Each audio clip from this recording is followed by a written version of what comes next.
Yo tout le monde, aujourd'hui je vais vous faire un nouveau tutoriel sur comment avoir un trainer ID que vous aimez et comment trouver son secret ID sur Pokémon Emerald.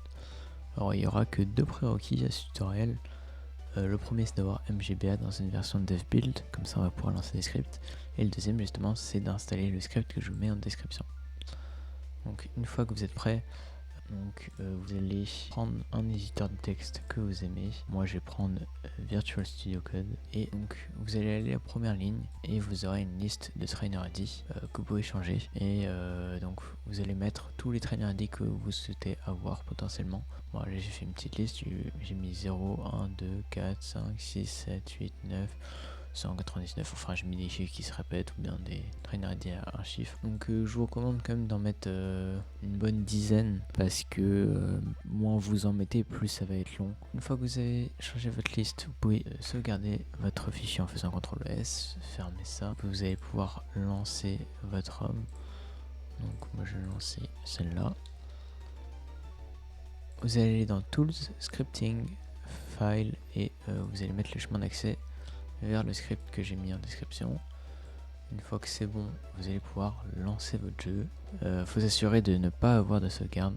Si vous en avez déjà une, c'est pas très compliqué, il suffit d'aller sur ce menu, faire O, Select et B en même temps, et vous pourrez effacer les données. Donc moi je peux le faire vu que je n'ai pas de sauvegarde. Une fois que vous êtes prêt, vous allez cliquer sur Nouvelle partie. Vous allez aller le plus rapidement possible sur la section du prénom. Vous pouvez speed up votre jeu si vous avez envie. Une fois que vous avez mis votre nom, vous allez cliquer sur Start pour être sur le bouton OK. Vous allez faire Shift plus Start. Alors attention aux yeux, je vais cacher ça vite fait. Là ça va relancer votre jeu plein de fois et comme vous pouvez voir ici, ça va avoir beaucoup de TID par seconde. Ce que le script fait tout simplement, c'est de vérifier si le trainer ID est ou pas dans la liste que vous avez édité au début du tuto. Si il est dans la liste, le script va s'arrêter et vous n'aurez plus qu'à continuer votre sauvegarde avec le TID que vous avez. Donc moi ce que je vais faire, c'est que je vais attendre jusqu'à ce que ça trouve un TID que je veux, et si vous souhaitez aller un peu plus rapidement, ce que vous pouvez faire, c'est lancer deux sauvegardes et faire le script sur les deux, comme ça ça va prendre deux fois moins de temps.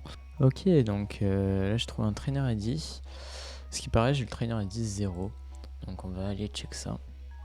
J'ai bien le trainer ID 0. Alors, ce que je vais faire pour trouver mon secret ID quand même, c'est que je vais faire le tuto, si on peut appeler ça comme ça. Je vais mettre l'heure, aller voir les voisins, et je vais m'arrêter devant le choix des starters. Je vais sauvegarder, et ensuite, en combat, je pourrai voir quel est mon SID.